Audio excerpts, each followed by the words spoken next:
Hello दोस्तों, आज की इस वीडियो में हम समझेंगे कि जब एक बच्चा लॉ एज अ कैरियर चुनता है अपना कि उसको लॉ की फील्ड में जाना है तो उसके पास क्या क्या ऑप्शंस है कि वो एलएलबी करने के बाद क्या क्या फील्ड्स को चूज कर सकता है।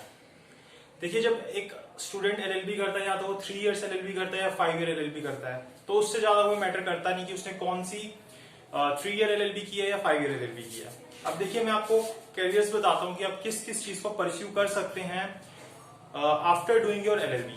सबसे पहले तो जब आपकी एलएलबी कंप्लीट हो जाए तो आप ऑल इंडिया बार एग्जामिनेशन का एग्जाम देके उसमें रजिस्ट्रेशन जरूर कराइए अपना, तभी आप लॉयर से एडवोकेट कहलाएंगे। Because when you are studying law और आपको अभी रजिस्ट्रेशन नहीं मिली है तब आप क्या कहलाएंगे, एक लॉयर कहलाएंगे। और जब आपकी बार काउंसिल में रजिस्ट्रेशन हो जाएगी उसके बाद आप एडवोकेट कहलाएंगे और तभी आप कोर्ट में जाके प्रैक्टिस कर सकते हैं। तो उस चीज को अपनी पूरी करके रखिए। अब देखिए क्या क्या रिक्वायरमेंट्स, मतलब क्या क्या चीजें आप कर सकते हो अपनी एलएलबी को करने के बाद। मैंने यहाँ पे दो तरीके से बना दिया। ये एक तरीके से बेसिकली गवर्नमेंट जॉब्स टाइप्स हो गई और ये हो गई जब जहां पे आप प्राइवेटली काम कर सकते हो। इसमें भी मैंने गवर्नमेंट जॉब की थोड़ी सी चीज डाल दी। अब देखिए, अगर हम सबसे पहले प्राइवेट चीज के अंदर आए तो प्राइवेट के अंदर ये जो पब्लिक सेक्टर अंडरटेकिंग्स है, एक ये गवर्नमेंट है और दूसरा यूजीसी वाली बात जो मैंने बोली वो गवर्नमेंट है। अब देखिए, पब्लिक सेक्टर अंडरटेकिंग बेसिकली ज्यादातर उन्हीं बच्चों को इसमें जॉब मिलती है जो क्लैट दे के अपनी एलएलबी करते हैं। और क्लैट दे के भी ये नहीं होता कि जिन बच्चों ने क्लैट की उन सभी का पब्लिक सेक्टर अंडरटेकिंग के अंदर उनको जॉब मिल जाएगी, ऐसा जरूरी नहीं है। वहां पे भी जो जिनकी रैंक अच्छी होती है उन्हीं बच्चों को एडमिशन मिलता है, सबको पब्लिक सेक्टर अंडरटेकिंग में जॉब नहीं मिलती। तो ये एक ऑप्शन है। अगर आप क्लैट के अंदर अच्छी रैंक लेके आते हैं, आप उसके बाद एडमिशन के बाद अपनी जब आप एलएलबी परस्यू कर रहे होते हैं उसके अंदर अच्छी रैंक्स लेके आते हैं तो आप पीएसयू के अंदर जा सकते हैं। उसके बाद सेकंड ऑप्शन है जर्नलिज्म का।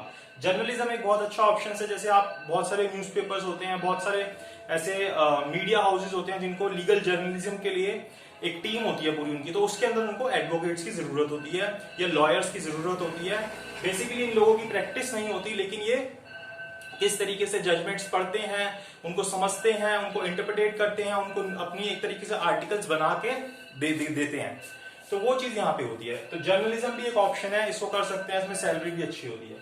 उसके बाद आते हैं कॉर्पोरेट लॉयर्स। कॉर्पोरेट लॉयर्स के अंदर अर्निंग बहुत जल्दी होती है और कॉर्पोरेट लॉयर्स के साथ अगर आप कॉर्पोरेट फील्ड के अंदर घुसना चाहते हैं, जैसे कंपनीज का काम करना चाहते हैं, तो यहाँ पे अगर आप सीएस कर लेते हैं साथ में तो ये कॉम्बिनेशन अच्छा होता है। यहाँ पे आपको ग्रोथ के चांसेस बढ़ जाते हैं।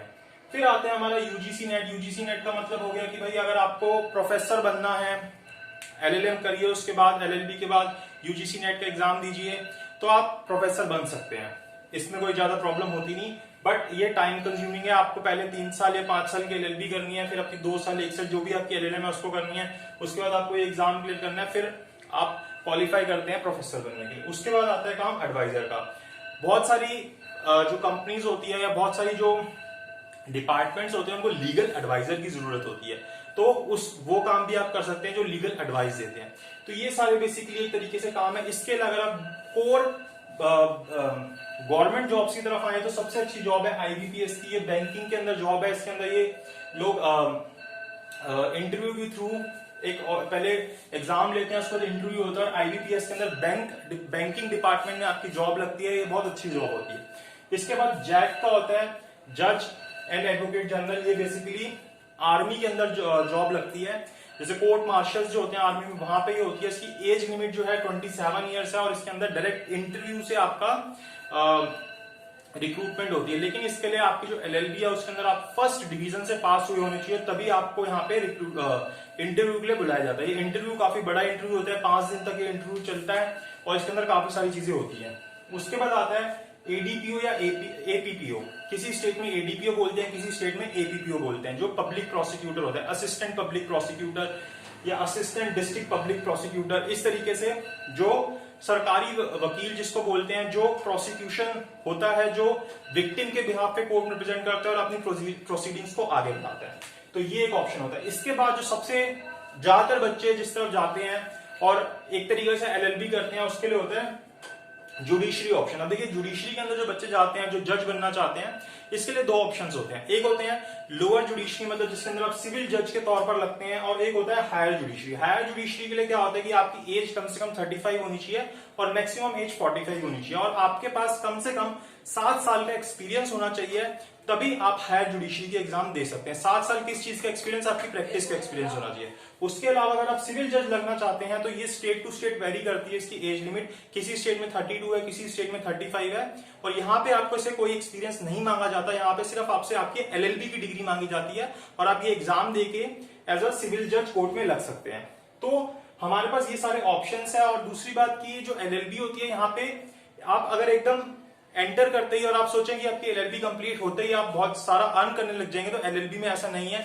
यहाँ पे टाइम कंज्यूमिंग प्रोसेस है, आपको किसी भी चीज करने में टाइम लगेगा।